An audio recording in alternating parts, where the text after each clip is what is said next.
kenapa memilih bisnis sebagai salah satu hobi yang menarik untuk digeluti dan membuka lapangan pekerjaan. Perempuan terkadang dilihat sebelah mata. Mereka mencoba dupa kaori pada saat mereka jualan di pasar. Tiang datang ke sana, Kak Kaori, semenjak pakai dupa kakak, uang saya nggak pernah hilang di kotak kasir. Kenapa? Emang biasanya hilang berapa sih Bu uangnya? Iya.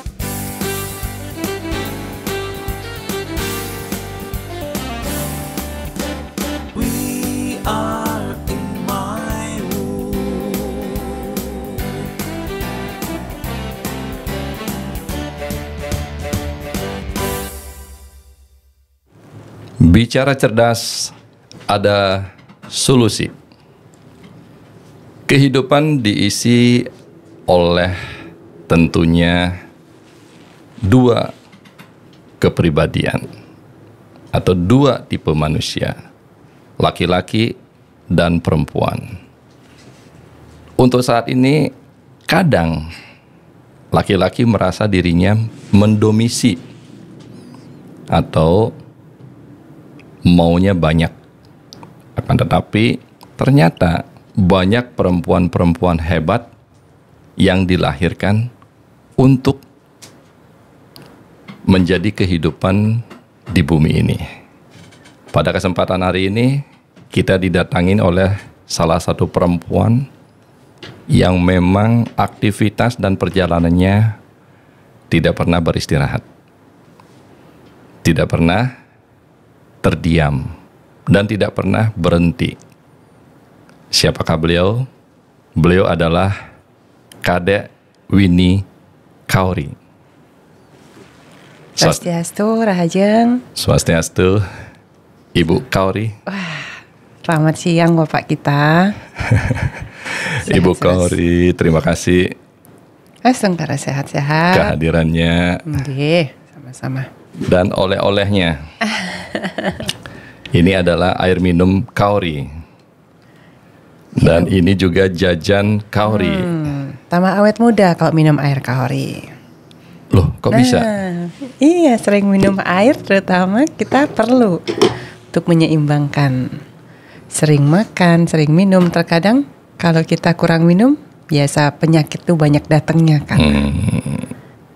Kalau kuenya? Kuenya coba UMKM kita punya. UMKM? Iya, jadi kita di Kaori beberapa UMKM yang tergabung, baik itu pedagang canang, pedagang kuliner yang ada untuk kue, kita ajak untuk bisa mereka saling kenal dan memasarkan produknya, gitu Kak.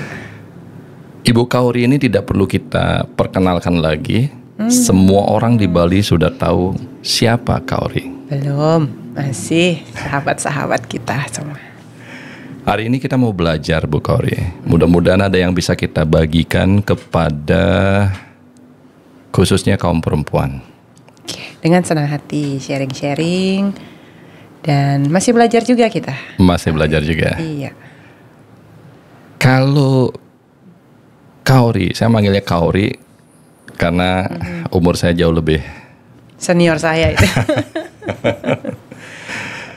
Kaori memulai usaha, memulai bisnis atau memilih usaha seperti mulainya dari mana nih? Dari air, kuliner, apa dupa ya? Karena Kaori ini kan banyak sekali usahanya yang kita tahu. Nenten masih baru sebatas kebutuhan sehari-hari. Kalau Titiang memulai sejak SMA sudah senang jualan. SMA? Nggih, Titiang SMA ring SMA Negeri 1 Gianyar, kita panggil Dosman. Itu kita memulai menggeluti usaha dari hobi. Titiang suka boneka, ya Titiang mencari apa yang menjadi daya tarik boneka tersebut dan di mana nyari suppliernya. Itu pertama.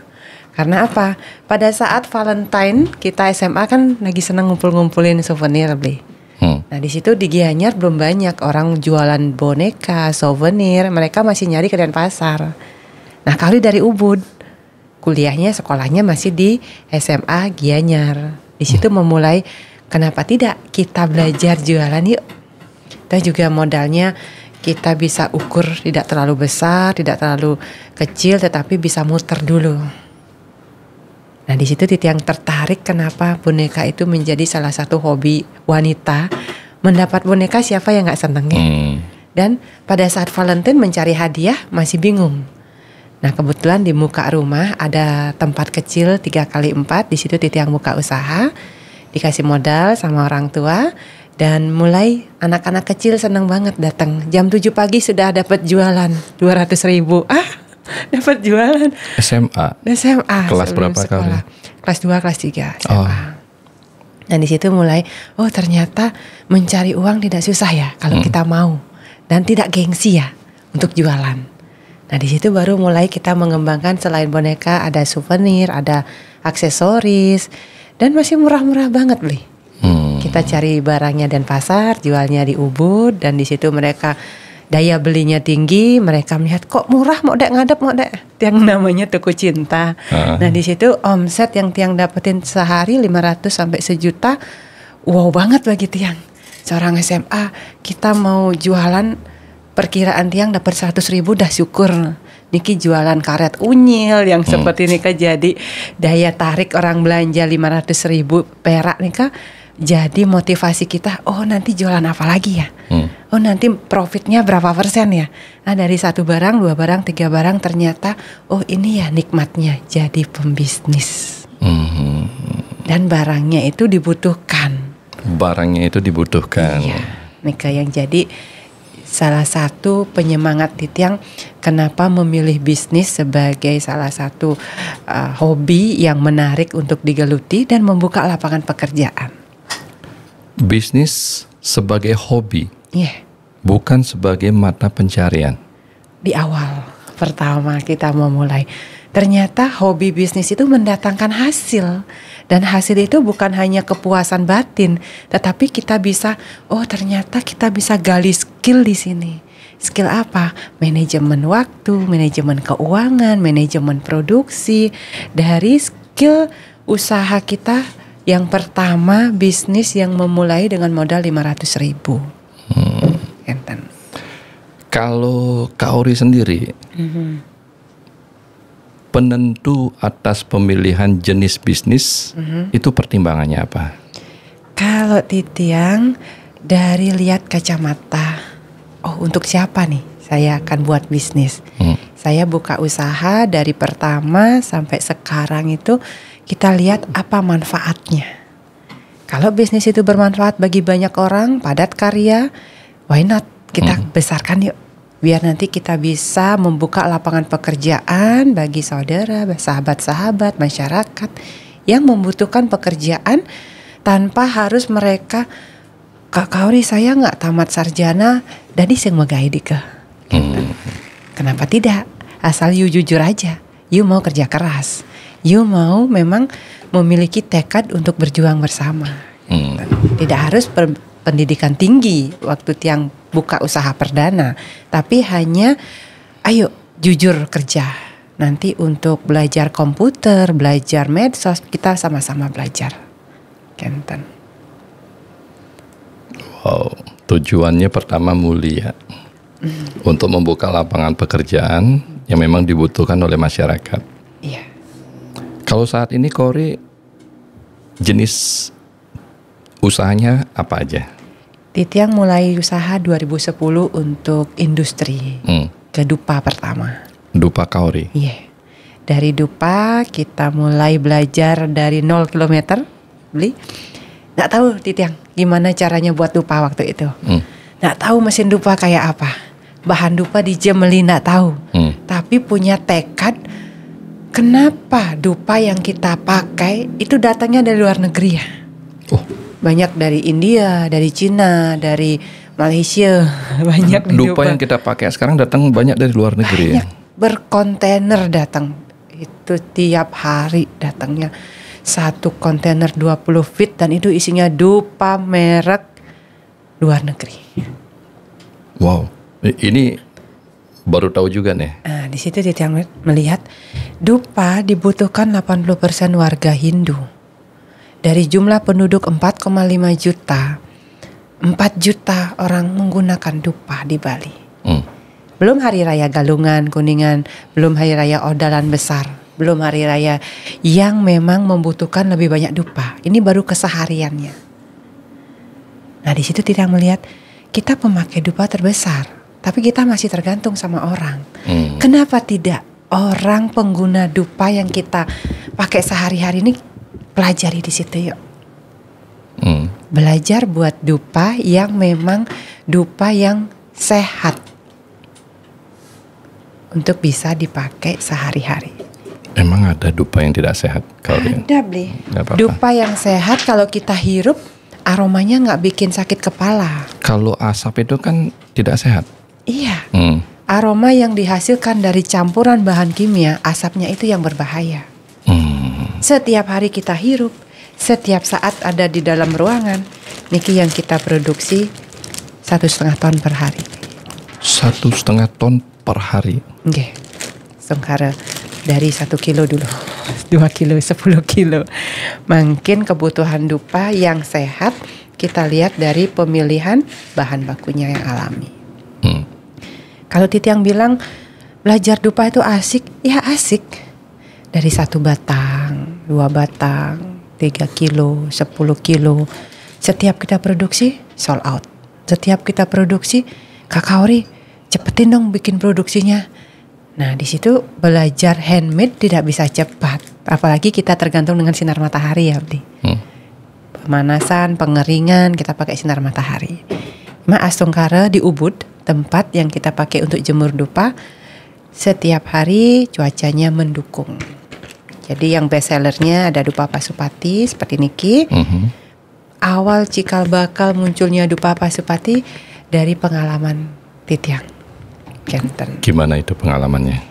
Ya punya anak tidak tahu ya. Kita anaknya nangis setiap malam. Titiang punya anak 3. Di waktu malam menangis setiap hari. Kenten. Jadi dupa Tiang sudah buat di tahun 2010 nikah. Punya anak di 2010 akhir. Baru 3 bulan anak Tiang yang komang. Nangisnya di jam 12 malam. Di jam yang memang kita rentan nggak sakit, dia nggak panas, kok nangis kan. Nah Nika yang membuat wah ini beda nih nangisnya, bukan karena dia haus, dia lapar ataupun dia merasa nggak nyaman, bukan, tetapi ada energi negatif yang kita rasakan. Kebetulan Titiang suka yoga, jadi ada petunjuk untuk menyalakan dupa ganjil jumlahnya. Bisa 9, bisa 11, bisa 13. Nah, Nika yang menjadi cikal bakal dupa Kaori Nika ada dupa Pasupati. Kenten. Kalau Pasupati atas hal tersebut, kan biasanya ada mantra, ada dipersembahkan atau dimohonkan. Ini berhubungan nggak dengan itu? Ya, dupa yang di Pasupati beda dengan mempasupati sesuwunan. Beda dengan mempasupati barong, utawi, rangda, utawi, kris, beda. Pasupati dupa pada saat membuatnya. Jadi otomatis energi pada pembuatan dupa niki berbeda dengan dupa biasanya.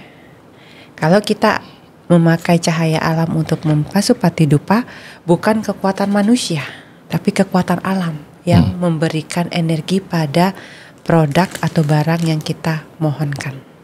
Untuk apa? Untuk menetralisir energi negatif pada saat kita menyalakan dupanya. Kalau dia nggak dinyalakan, nggak hilang Pasupatinya. Kalau dupa dikirim mau ke Jakarta, Surabaya, mau ke Sumatera, apakah hilang Kak Kaori? Nenten. Sebelum dupa Pasupatinya dinyalakan, manfaat Pasupati tidak akan hilang.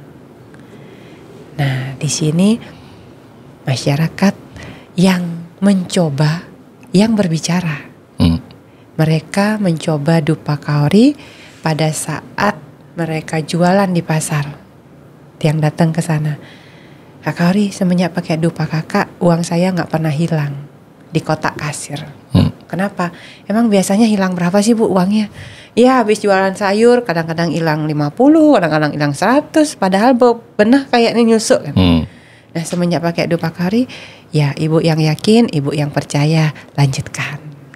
Jadi testimoni muncul di Tiang pun merasakan energi itu yang menetralisir, bukan kekuatan seseorang yang memberikan pasupati, tetapi energi alam semesta yang kita percaya setelah menyampaikan, setelah menyalakan dupa kaori yang pasupati itu dirasakan kenyamanan, keluarga harmonis.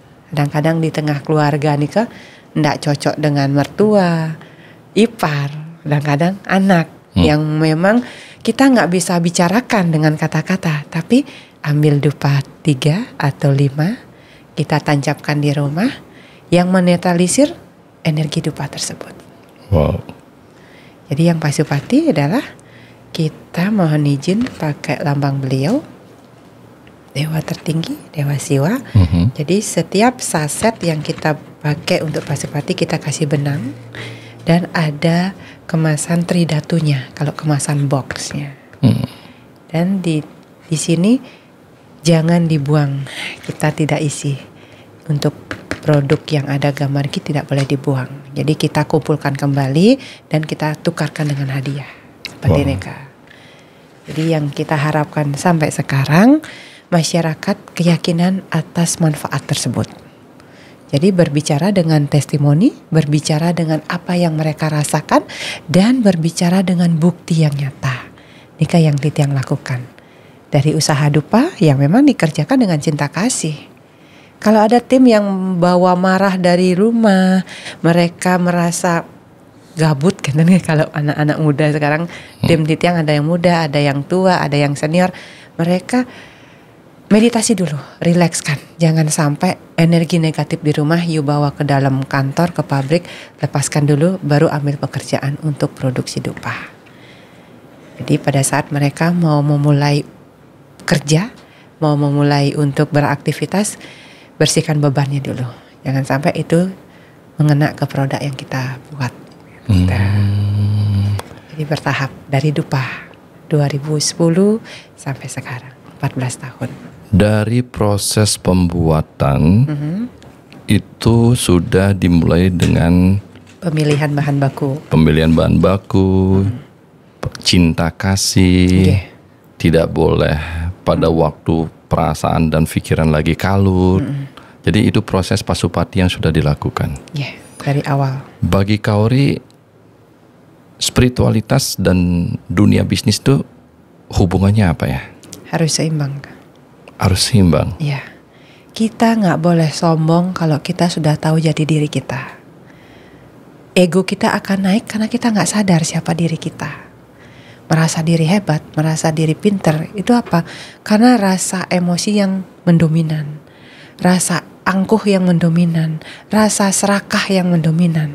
Tetapi jika kita sudah mengenal kita untuk apa sih ada di dunia ini, itu akan meredam ego kita, akan meredam keserakahan kita, dan akan menghilangkan yang namanya emosi-emosi dan nafsu yang berlebihan.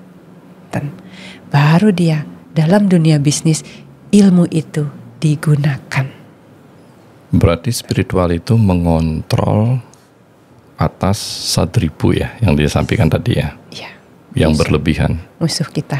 Sehingga baru kita bisa mulai berbisnis yang baik. Berbisnis yang bisa bermanfaat. Ini dari tadi berbisnis, pilihan bisnis adalah bisnis-bisnis yang bermanfaat untuk banyak orang. Air minum bermanfaat buat orang. Dupa bermanfaat buat orang. Kue UMKM membantu dan bermanfaat buat orang. Saya dengar juga ada beras ya. Enten. Beras Kaori. Enten. Bermanfaat atas orang.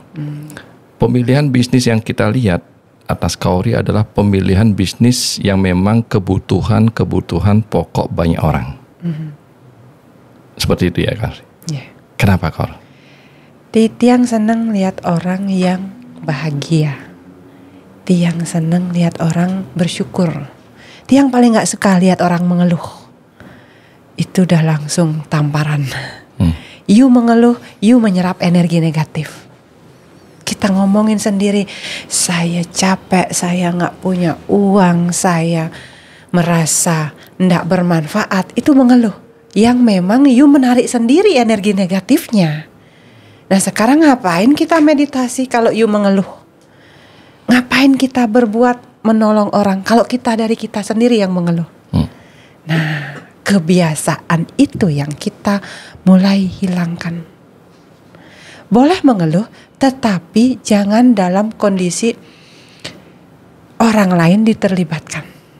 Oke, saya haus, saya mengeluh, tetapi you ambil kegiatan untuk menghilangkan hausnya. Jadi dengan apa? Apa sih susahnya minum air? Jangan sampai keluhan itu keluar. Aduh haus nih kak, mau diambilin. Itu udah keluhan. Tapi kalau kita tahu, oh saya haus, cukup diri kita yang tahu. Ambil solusinya, ya apa? Minum air. Sesimpel itu yang kita bisa nikmati sebuah proses kehidupan. Nah kalau sekarang Kari punya target kan ya, usaha ini bisa membuka lapangan pekerjaan berapa? Dari air 55 orang. Oke. Air 55 orang? Ya, dari produksi, dari marketing, dari manajemen, dari pengiriman sampai mereka punya agen-agen. Kalau dupa kan 1,5 ton. Ya. Kalau air? Kalau air kita pakai galon produksinya. Kita 500 sampai 800 per hari. Per day. Belum botol, belum gelas. Tapi target itu untuk mereka capai biar apa? Biar perputarannya maksimal. Pabrik ada, modal ada, tenaga kerja ada, tapi youth kerja asal-asalan nggak optimal. Tapi pada saat kita terjun, oke kak, pelanggan sekarang sudah banyak minat air kaori. Karena apa? Rasanya. Ayo beli minum dulu, biar tahu rasanya. Betul. Nah, kalau sudah minum, kita bisa bicara. Adik-adik, ayo cobain air kakak. Ayo diminum Chan. Tebel ya. Bisa merasakan ada ringan, tidak sekat di tenggorokan. Betul. Dan tidak terlalu susah untuk nelen. Kalau kita minum air, apa sih susahnya? Untuk bisa memberikan kebaikan dalam tubuh dari habit kita. Sayangi ginjal yuk. Dengan apa? Jangan malas minum air. Kadang-kadang itu, saking sibuknya kerja. Minum air berapa gelas, Dek? Oh iya kak, saya belum minum air 2 jam. Waduh, ginjalnya udah teriak-teriak itu. Nah kita minum air aja males. Apalagi nanti untuk sayang sama tubuh kita. Jangan nyesel ya. Setelah umur di atas 45-50 itu, you banyak kena penyakit. Dari habit kita. Dampingi air, bawa tumbler. Ingat kita setiap sejam itu harus ada yang masuk. Cairan. Karena kita mengeluarkan keringat, berpikir, kencing, dan itu pun tidak berimbang kalau kita nggak ingat dengan kebiasaan yang baik buat tubuh. Seperti itu. Kalau air ini, Kaori, produksinya di mana nih? Kan banyak orang produksi air di daerah sini, daerah sini. Kalau Kaori sendiri? Titiang ada 2 pabrik, kebetulan Ding Batur Wenten, Intamani, dekat Panglipuran. Ada juga di Ubud. Jadi pabrik kita memproduksi dengan standar yang sudah lulus tes laboratorium Badan POM SNI halal, dan kita rasakan airnya dengan pH 7,5 balance. Motivasi tetap untuk memberikan manfaat kepada masyarakat. Kalau beras?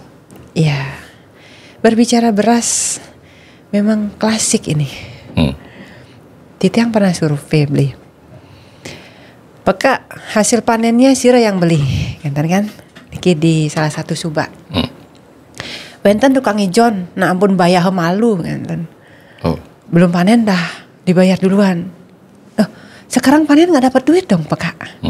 Mana ngomaya SPP pana, ngomaya hutang, ngomaya sehari-hari, dia ngerah enten dari awal. Oh di sini ya titiknya petani. Susah petani kaya. Karena hasil panennya sudah di awal dibayar dan itu habis.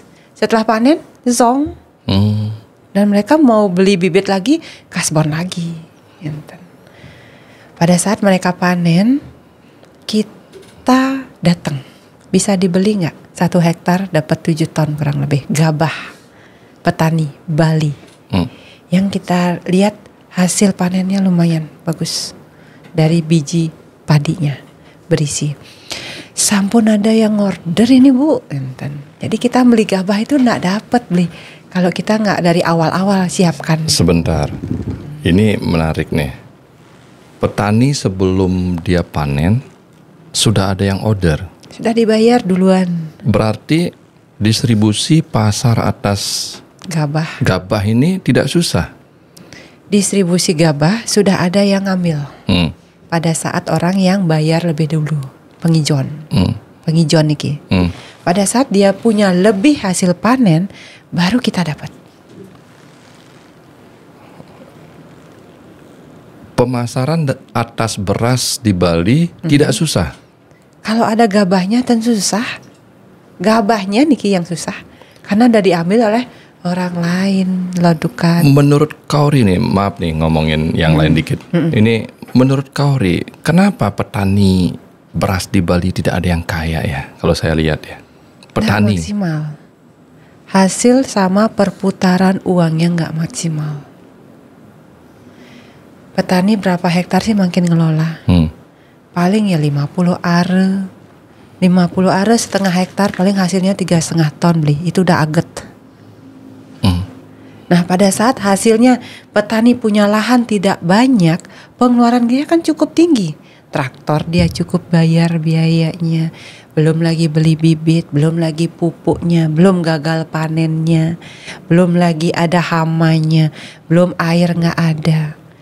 Nah sekarang kalau kita membeli hasil gabah, ya rata-rata gabah kan harganya tidak bisa, ada yang mahal, ada yang murah, kan enten. Rata-rata gabah sekarang kan lebih jauh rata-ratanya dari harga beras 50% rendemen.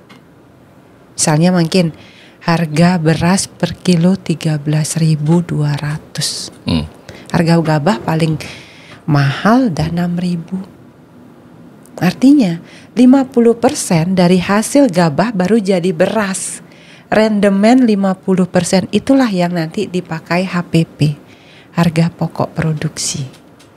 Nah sekarang petani dengan beli gabah 6.000 rupiah, itu pun tidak dibeli dengan secara kontan di akhir ya, tetapi sudah dicicil dari awal dikasih.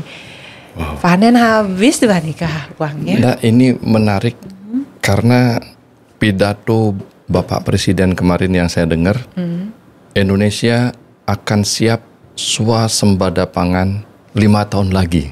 Iya, kalau dibantu pupuk, bibit, biaya produksi petani itu dibantu, mereka nggak akan kasbon di tukang ijon, dan maksudnya. Kalau di Bali sendiri masih kekurangan beras Panda ya? Kita masih tergantung sama penghasilan beras dari Jawa Tengah, Jawa Timur, ada yang dari Lombok. Itulah beras-beras yang mendukung kebutuhan pariwisata di Bali. Ada merek A, merek B, ada yang simbolnya apa namanya, yang jegek-jegek tuh, yang di logo-logo beras itu. Itu datangnya dari mana? Dari Ladukat. Kenapa di Bali kurang ya? Karena sawahnya habis jadi villa. Di mana lagi produksi beras? Kalau itu tidak bisa dikembangkan, hidroponik kah, atau kembang tumpang sari kah, atau ada sistem pertanian yang terpadu, tanahnya kan habis beli. Jadi kenapa Kauri milih? Pariwisata. Kenapa Kauri milih beras? Titik yang tertariknya beras di tahun 2015. Nika, Tiang lihat gabahnya Bali dibawa keluar, truk-trukan. Loh, kijen ya apa bahas nih Pak? Ke Banyuwangi ge. Loh, kenapa dibawa ke sana? Orang Banyuwangi nih beli ke Bali. Oh, dia punya uang kontan beli ya gitu. Terus habis di Banyuwangi dicampur dengan beras Jawa, ceng, dikasih pemutih, pangjegek berasnya, dikasih pelicin, pangsing alih, tapi namanya kutu, dikasih pengawet, datang ke sini dengan branding cantik, di dapur beli ada. Dan mohon maaf Kaori, ada kapan hari kasus beras dicampur dengan selipan pipa bekas plastik. Iya. Itu ngeri sekali loh. Banyak tipikal mafia beras bermain. Oke, nanti kita bicara khusus itu dengan Badan Bulog. Intinya petani Bali harus sejahtera. Ya, kenapa generasi kita tidak mau jadi petani? Karena lama kayaknya. Nah di situ Kaori. Susah dapetin uang 5 juta, 10 juta jadi petani. Kaori, nah, gimana caranya? Ini bantu pemasaran. Kenapa kita coba tanya ini ya? Dari tadi kita bertanya kepada Kaori, bisnis itu adalah untuk kemanfaatan dan kebaikan orang. Motivasi kita adalah kebaikan dan bermanfaat buat orang. Baik dulu apa cuan dulu? Kalau kita mau memilih bidang usaha. Ada kebaikan, ada profit. Kebaikan dulu. Kebaikan ada profit. Kalau dari konsepnya Kaori, berbuat dulu. Produksi dupa kalau ngitungin bisnis ini paling untungnya 1.000-2.000 beli. Yang sing ada barang, sing ada untung. Berbuat dulu, produksi dulu, nanti dibantu pemasaran, tembus ekspor, untung. Baru beli mesin lagi, baru tambah produksi lagi. Nah kalau kita berbicara tentang cuan, kita nggak berbuat, ini nggak untung nih, nggak jadi dah. Ternyata dalam proses itu kita menemukan, di sini biar efektif dia dikitin ya. Caranya biar dia tidak terlalu tinggi harga pokoknya, kita cari dalam proses kita mempelajari terbuatnya dupa. Kalau Kaori berbuat dulu, di situ kita akan menemukan kebaikan. Gitu. Permasalahan dan tantangan dari yang Kaori lakukan ini sebagai perempuan di Bali, apa Kaori? Perempuan terkadang dilihat sebelah mata. Perempuan dituntut untuk bisa jadi ibu. Ya, saya belajar jadi ibu yang baik. Perempuan dituntut menjadi istri, pendamping suami. Nggak ada sekolahnya itu untuk jadi pendamping suami yang baik. Tapi dia belajar bagaimana bisa menjadi seorang ibu dan istri. Nah sekarang perempuan dituntut menjadi leader untuk memimpin 250 karyawannya. Di situ kita masih belajar juga, Li. Tidak ada sekolah yang mengkhusus jadi direktur. Tidak ada. Yang kami pelajari di sini adalah ayo sehatkan mentalmu, Kaori. Sabarkan hatimu. Dan kontrol sikap dan perilakumu. Di situ peranan wanita yang kita lakoni tetap dalam proses belajar sampai sekarang. Jadi ibu, jadi istri, jadi pimpinan dalam perusahaan. Enten. Belajarnya dari mana? Dari mana ya? Dari tiap hari belajar. Tiap hari evaluasi. Hari ini saya menang apa ya? Sekolah kehidupan. Nggih. Hari ini saya salah ucap apa ya? Hari ini saya sudah melakukan kebaikan apa? Hari ini hati siapa yang sakit dengar omongan saya? Nah, inilah pelajaran kehidupan yang dengar dari hati ke hati. Ayo, Kaori, senyum. Walaupun sakit, senyum. Walaupun tertekan, senyum. Walaupun terhina, senyum. Jadi di sini kita berbicara dengan hati, berpikir dengan ikhlas, Kaori mau melangkah kemana? Itu yang terngiang dalam pagi hari yang kita lewati. Oh tiap hari, oh saya mau kemana? Oh saya mau berbuat apa? Hari ini untuk siapa? Sudah menangkah hari ini? Itu pertanyaan yang tiap hari Titiang dengar. Jadi kondisinya yang sudah ada kita perbaiki, yang belum ada kita pelajari, yang sudah berlalu ayo kita sempurnakan. Kalau pengertian sukses bagi Kaori apa ya? Sukses dalam arti mikro atau makro?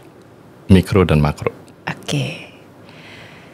Kalau sukses bagi Kaori itu jika orang yang kita temukan itu dalam kondisi happy. Saya ketemu orang, kalau masih merenggut orang itu dengan pecu alisnya, saya belum sukses. Karena apa? Banyak tekanan. Tapi kalau kakak atau Kaori ketemu orang happy, oh saya sukses di saat itu, di tempat itu. Itu mikro, makro? Mikro. Mikro. Ya. Mikro bukan berarti bahagia buat diri sendiri. Iya. Di situ kebahagiaan Tiang. Tatkala melihat orang lain. Tatkala melihat orang lain tersenyum bahagia. ini ilmu baru nih. Sukses artinya buat diri sendiri secara mikro. Ini Kaori justru tolak ukurnya orang lain. Kalau masih merenggut, ini gajinya kurang apa bonusnya kurang? Belum sukses Kaori. Kalau belum bisa melihat orang tersenyum, mikronya di situ. Makro. Makro, seberapa banyak orang yang dekat dengan kita merasakan kehadiran kita, membawa berkah bagi mereka. Berarti sukses itu bukan seberapa besar pencapaian yang Kaori dapatkan. Kalau Tiang nenten, Kaori cukup dengan yang ada sekarang. Ada keluarga, ada usaha, ada teman-teman yang sayang sama kita, ada networking, ada keberlanjutan, cukup. Tapi kehadiran Kaori di sini apakah bisa mempengaruhi orang-orang yang memang membutuhkan? Kembali kepada bermanfaat itu. Ya. Kaori, di Bali khususnya banyak kaum perempuan yang nasibnya baik. Tapi banyak juga kaum perempuan yang nasibnya belum baik. Ya. Bagi teman-teman kita perempuan yang belum baik, terutama ibu-ibu rumah tangga yang masih terbelenggu, terkurung atas kondisi-kondisinya mereka, dan mereka pingin mendapatkan penghasilan-penghasilan tambahan atas situasi mereka dan kehidupan mereka. Ya. Ada tips tertentu nggak mereka bisa lolos dari situ? Ada. Nah, apa itu? Gaya hidup. Gaya hidup. Iya. Sebagai wanita Bali, gaya hidup yang Tiang analisa. Orang selacur-lacurnya pasti dia akan berkorban untuk mempersembahkan. Dalam tanda konsep, benar atau tidak persembahannya. Buat gebogan yang gede, padahal ngutang, beli buah pir, beli buah apel merah, beli ayam panggang. Ngutang berani, tetapi demi gengsi, dia melakukannya. Itu dari gaya hidup. Kalau dari kacamata Tiang, kalau nggak punya, cukup sederhanakan gaya hidup. Jangan sok kaya, jangan sok mampu. Kalau kita tidak mampu, yang dilihat Tuhan bukan sebesar apa persembahan kita. You ikhlas nggak? Di mata Tuhan seberapa besar yadnya yang kita haturkan, tapi dari hati ngerumuk. Bayar utang di LPD, bayar utang di koperasi, tapi sakit hatinya seorang wanita itu nggak ada yang berani untuk bisa mendobrak bahwa saya nggak punya, Tapi saya harus bisa. Itu tantangan wanita. Sedih-sedihnya wanita, mereka gak akan mau melihatkan ketidakmampuannya di depan keluarga, di depan suami, apalagi depan anak. Pasti mereka akan tutupi dengan rasa apa? Mama gak apa-apa, ibu gak apa-apa, saya bisa. Tetapi sakit hatinya di dalam tidak banyak orang bisa ngobatin. Disinilah mindset wanita untuk bisa menyederhanakan.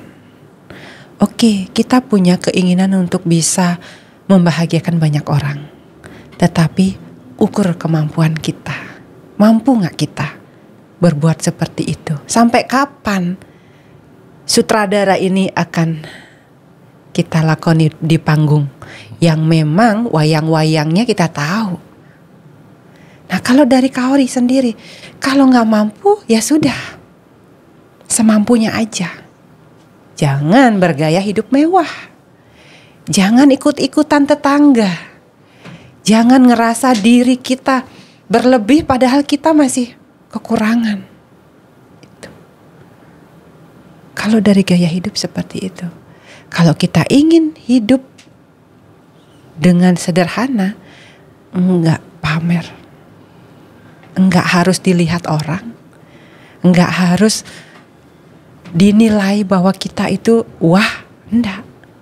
Jadilah wanita yang sederhana. Gaya hidup ya. Lifestyle. Kalau perempuan Bali itu Kaori, dari dia bangun tidur, buatin suaminya kopi, sarapan buat anak-anak, mebanten, ngejot, terus buat makan siang, medelokan, buat aturan, budaya adat, sibuk sekali perempuan Bali. Bagaimana caranya mengatur hal tersebut dengan usaha atau berbisnis itu, Kaori? Iya. Di sini peranan wanita. Kalau di Tiang berbicara prioritas. Yang pagi prioritas kita siapa? 24 jam. Kalau wanita nggak habis-habisnya waktu. Ini cukup apa tidaknya waktu tergantung kita yang mengelola. Asalnya sengidang tidur katanya. Untuk memikirkan pekerjaan. Belum ngai suci, belum purnama datang, belum lagi kajang kliwon, belum lagi anak bayar SPP, belum lagi ke pasar beli perlengkapan dapur. Untuk ke salon kayaknya nggak dapet katanya. Tetapi di sini prioritas yang mana lebih diutamakan. Berarti ada yang ditinggalkan. Harus ada memilih. Kalau dari segi ibu rumah tangga, kita sebagai pekerja, ibu rumah tangga, pekerja, sama ke Banjar kan katanya. Pertama ibu rumah tangga selesaikan. Kalau bisa lebih pagi bangun ya pagi untuk menuntaskan pekerjaan rumah tangga. Umumnya gitu Kaori. Suaminya masih tidur, ibunya sudah di saya jadi malu. Iya, kalau berbagi peranan seperti ini kah? Kalau kita ada yang bantu misalnya di rumah, berbagi peranan. Ibu ngerjain ini, Kaori ngerjain ini. Siapa yang bersih-bersih, siapa yang membanten, siapa yang ke kantor, siapa yang ngurus rumah. Kalau kita kerjakan sendiri, berbagi tugaslah sama pasangan.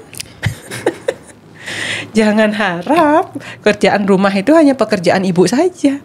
Bapak juga bisa bantu bersih-bersih. Bersama lebih enak. Life together.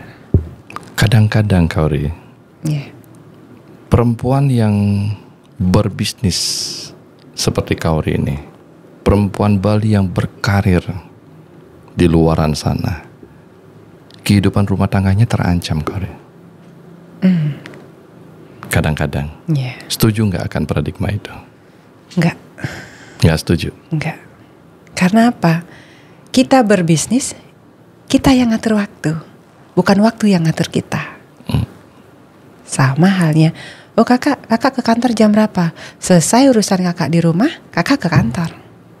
Jadi kita yang ngatur waktu. Siapa yang tamu ketemu sama kita, klien ketemu sama kita siapa, supplier ketemu sama kita siapa. Kalau kita bisa delegasikan tugas, delegasikanlah.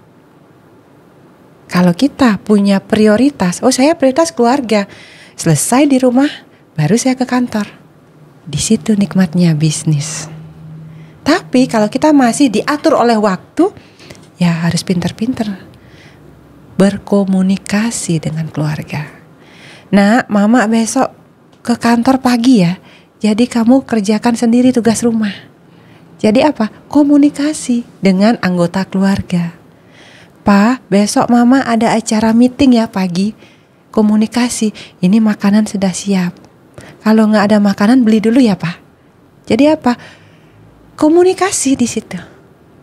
Jadi kalau kita diam-diaman, di rumah nggak ada makanan, kita udah nggak ada di rumah, di kantor kita sibuk sendiri, tanpa kontrol anak-anak, ya diri kita yang salah. Tidak aware. Siapa prioritas kita? Keluarga apa bisnis? Wow. Prioritas utama berbagi atas pekerjaan rumah, delegasi waktu, komunikasi. Komunikasi itu penting banget. Itu keseimbangan antara sebagai perempuan Bali dan perempuan karir di Bali. Sepertinya. Seperti itu, dirangkum lah. Ada satu lagi, lifestyle. Sampai tek, gaya hidup. Jadi soalnya tidak sadar banyak wanita yang memang ngikut sosialita katanya. Memaksakan. Boleh tapi dengan kemampuan yang benar-benar dimiliki. Memaksakan. Biar terlihat gimana gitu ya. Tapi Kari, aduh sutradara. Panggungnya sandiwara semua. Take down. Kauri, ini kita justru bicara sekarang perempuan di Bali. Perempuan Bali itu kan terkenal dengan perempuan tuyuh. Iya. Budaya, adat, istiadat. Bagi perempuan-perempuan di Bali sekarang beberapa kita memberikan solusi atas masak di dapur sambil jualan di internet. Keren. Perusahaan Kori melakukan hal itu untuk jualan di media sosial. Oke. Kita ada divisi setiap produk. Jadi divisi dupa, divisi air, divisi minyak goreng. Ada divisi yang memang khusus untuk sembako. Bagaimana sebuah seni untuk bisa kolaborasi? Kita bikin paket sembako beli. Satu paket isinya ada beras, ada minyak, ada gula, ada dupa, ada kopi. Nah pada saat paket sembako itu dibutuhkan, makin orang bawa aban-aban, gak mau repot. Kori buatin dong paket sembako yang 100.000. Oh ini paketnya. Beras 2,5 kilo, 1 kilo gula. Dah cakep dengan tas yang kita buat. Nah sekarang sambil online, sambil kita adakan promo, sambil kita lihat bagaimana follower-follower market yang ada di dunia maya, itu kita tarik. Mereka butuh gak sih paket seperti ini? Kadang-kadang mereka perlu instan untuk mendapatkan sesuatu dengan cepat. Oh saya mau menjengukan 5. Ada orang nikah, ada orang ngaben. Sekarang mereka mempersiapkan sendiri kan susah. Langsung bagi. Nah sekarang kita ada paket yang ringkes. Oh Kari paket 50.000 wenten. Isi megenepan ya. Aban-aban, tapi isinya menyesuaikan. Berasnya berapa gram, gulanya. Nah, niki yang kita buat menyesuaikan isi kantong emak-emak. Jadi tidak harus beli paket yang 150.000. 50.000 pun ada. Kenapa saya tanyakan itu Kak Hori? Karena ini ada yang mau menanyakan itu. Oke, ini titipan pertanyaan ini. Masak. Ya. online. Kalau benar mau podcast Kaori, bisa nggak kita ikut-ikutan menjualkan produk Kaori kalau bila mana kita mendapatkan pembelinya katanya? Why not? Reseller kita open. Reseller. Nggih. Itu dia bilang. Oke. Bisa nggak kita dan kemana kita mendapatkan produknya? Tatkala kita ikut-ikutan, karena ibu-ibu sekarang di Bali sudah mulai buka toko online, menjual beberapa produk-produk yang mereka memang side job langsung kepada distributor. Iya, kenapa tidak? Reseller open dan kita buka dengan harga pabrik. Gitu. Tuh, dengar titipan. Karena itu titipan Kaori betul. Iya. Produk kita dibutuhkan, ya. Harga kita bersaing. Untuk mendapatkan bisa hubungi kantor pusat kita di Jalan Raya Emas Ubud. Jadi tinggal datang, daftar reseller atau hubungi nomor telepon kita online juga boleh. Jadi kondisi sekarang kita tidak melihat reseller kita ibu rumah tangga, mahasiswa, ataupun bapak-bapak, nggak masalah. Yang penting ada niat untuk dapatkan cuan. Ayo gabung. Dibuka Ya. dan dikasih harga pabrik. Saya nggak sebut nama yang nanya kemarin. Ayo hubungi WA hotline kita. Berapa WA-nya boleh dikasih tahu? 081 28 38 48 713. Di 081 28 38 48 713. Diberikan harga pabrik. Nggih. Sehingga jualannya sama dengan Kaori jual. Asik. Betul itu ya? Iya, reseller harganya dengan agen kita sama. Harga konsumen seluruh Indonesia, seluruh Gianyar, Denpasar, kabupaten sama. Ya. Sekarang banyak sekali perempuan-perempuan hebat yang muncul, Kaori. Bahkan, mohon maaf ngomongin politik sedikit. Bahkan di partai-partai politik yang maju sebagai anggota dewan, itu diwajibkan sekian persennya adalah kaum perempuan. Suaranya perempuan 30%. Nah, kalau yang saya perhatikan dari tadi, Kaori ini kan cara berpikirnya, terus tujuannya, definisi suksesnya, itu lebih kepada kepentingan banyak orang. Yang saya perhatikan obrolan dari tadi. Kenapa nggak maju di salah satu perempuan politik? Karena tujuannya memang, sukses saya adalah tatkala melihat orang lain bahagia. Ini baru pertama kali loh saya dengar. Sukses saya tatkala saya mencapai sekian. Nah, kenapa nggak maju di ranah politik, Kaori? Atau maju salah satu anggota dewan? Surat izinnya belum keluar. Udah tahu jawabannya. Nanti saya bantu cari rekomendasinya. Enggak. Karena kita membutuhkan perempuan yang memang memikirkan banyak orang. Kesempatan, peluang itu datangnya pada saat kita siap. Dan di saat kita belum siap, mungkin hal ke arah sana ada, tetapi perlu waktu untuk mematangkan. Kalau bagi Kaori sendiri, apa sih yang bisa Kaori lihat atas permasalahan perempuan di Bali? Kompleks.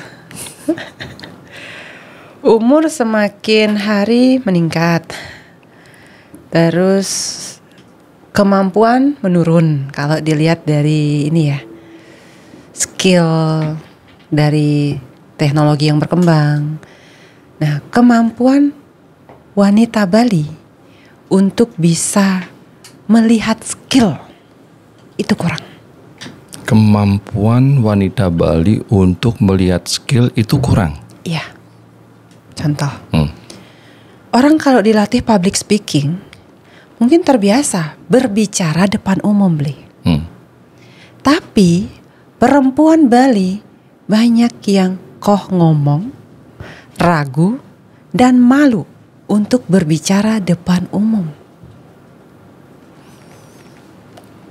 Itu yang Kauri tadi sampaikan di awal, kadang perempuan Bali diremehkan. Yes. Itu alasnya tadi. Ya. Bagaimana caranya supaya mereka tidak seperti itu? Dari sekarang kita belajar untuk menumbuhkan jiwa leadership. Pemimpin tidak harus pria, tetapi tumbuhkan jiwa pemimpin di anak-anak gadis kita. Anak-anak yang memang punya bakat untuk memimpin, dan itu ada di setiap wanita. Dan itu wanita itu adalah dilatih. Kaum yang lebih kuat dari laki-laki, katanya. Iya.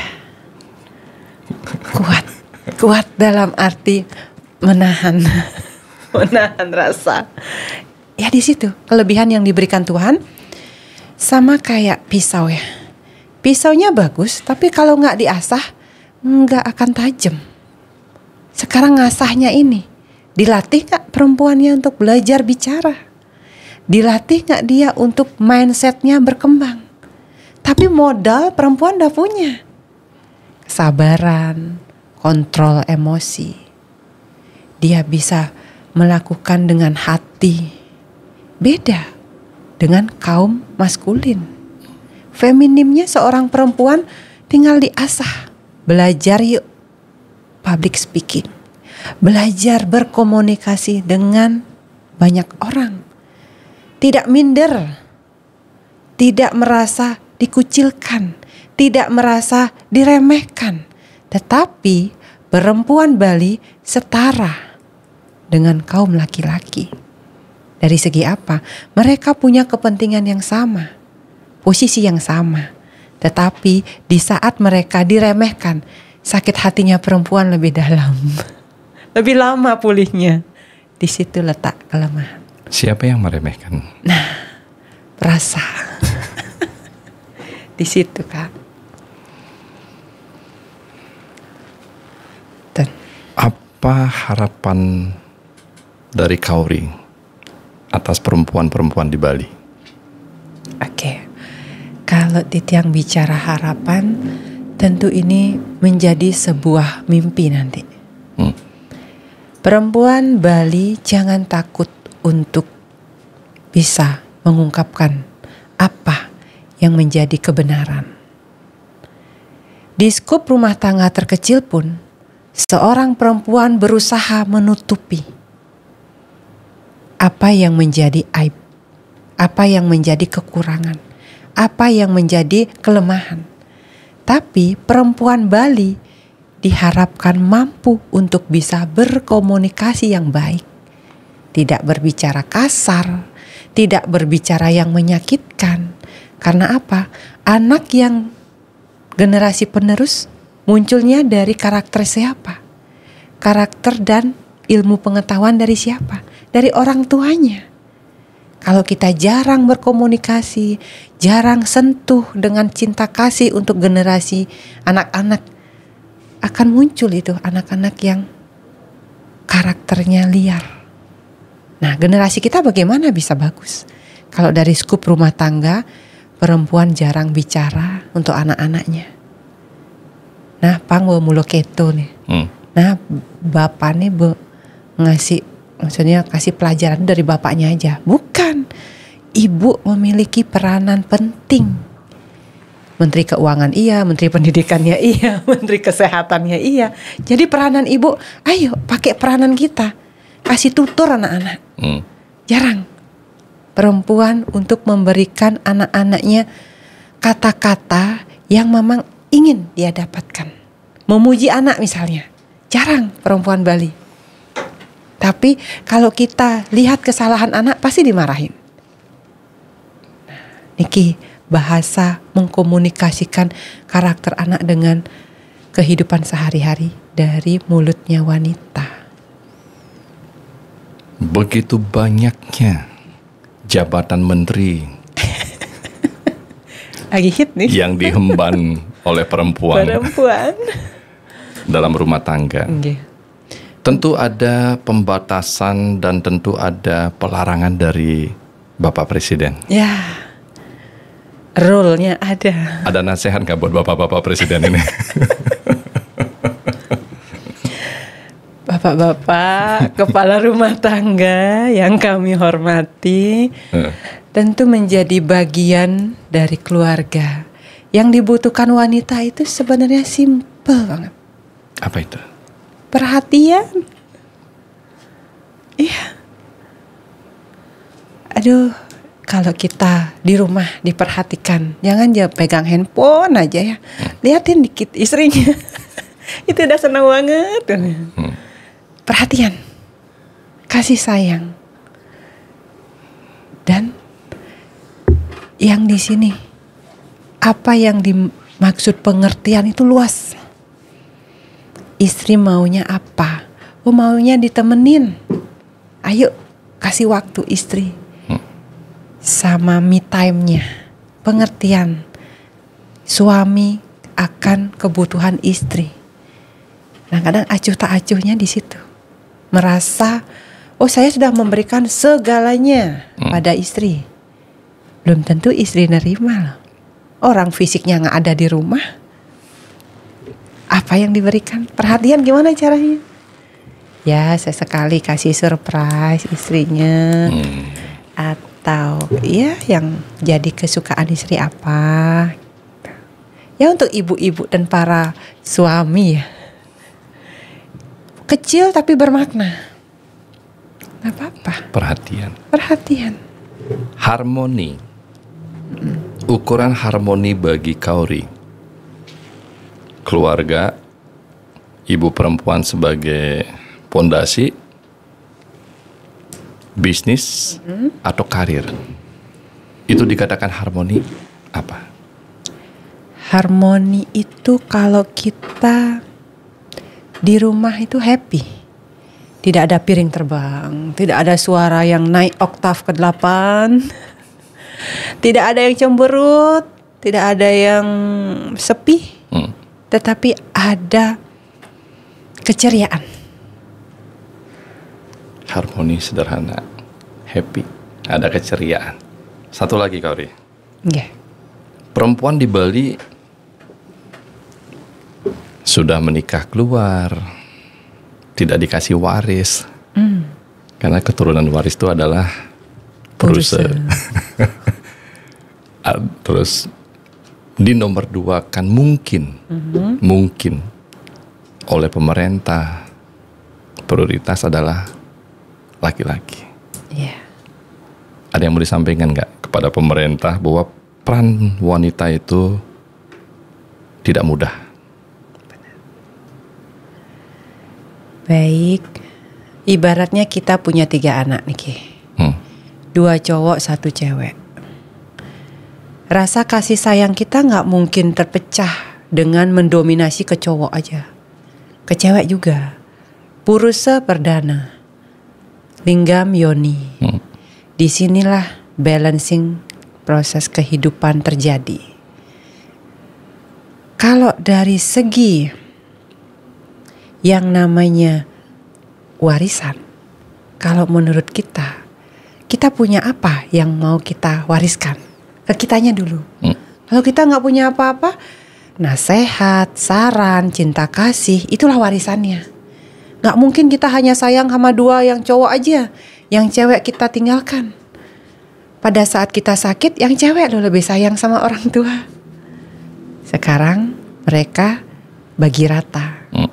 Punya 100 bagi 3. Punya 50 bagi 3. Punya 1000 bagi 3. Apa yang gak adil? Kalau cowok merasa tidak adil, tanamkan. Jangan serakah. You, adikmu berhak. Puruse Perdana berhak. Kalau menurut Titiang. Kalau misalnya kita sebagai wanita tidak dianggap sebagai salah satu pewaris, ya kita bikin warisan sendirilah. Dengan cara apa? Usaha. Jadi orang mandiri, jangan tergantung. Dengan apa yang kita punya, fokus di situ. Tidak iri melihat penghasilan orang ini, tapi kita jadi satu kesatuan, hiduplah harmonis dengan apa yang kita punya. Tidak menuntut dan tidak komplain. kalau memang di keluarga kita tidak ada yang diwariskan. Kata ini Kabdi. Ini perempuan-perempuan semuanya tersenyum, Bu. Kaori, memulai bisnis bukan keuntungan yang kita lihat pertama kali, akan tetapi sebuah kebaikan, sebuah kemanfaatan, melahirkan dan menciptakan produk dari hati yang bersih dan bermanfaat karena kita sudah mempasupati dengan kepribadian yang baik, meninggalkan amarah, meninggalkan dengki, meninggalkan hal-hal yang berbau sadrifu, sehingga kita menghasilkan produk-produk yang disucikan dan direstui oleh alam. Harmonisasi bisa kita ciptakan dari komunikasi, berbagi peran, dan jangan pernah menyerah. Karena perempuan tidak selesai di sini, perempuan selalu menemukan yang namanya sebuah solusi. Kalau memang tidak dapat warisan, kita ciptakan warisan. Komunikasi penting. Dan yang paling penting adalah kepada Bapak-Bapak Presiden, berikanlah wanita-wanita hebat ini sebuah perhatian. Semoga bermanfaat, salam sehat, berbahagia. Kaori, terima kasih banyak. Rahayu, sukses semua Komandan. Great job.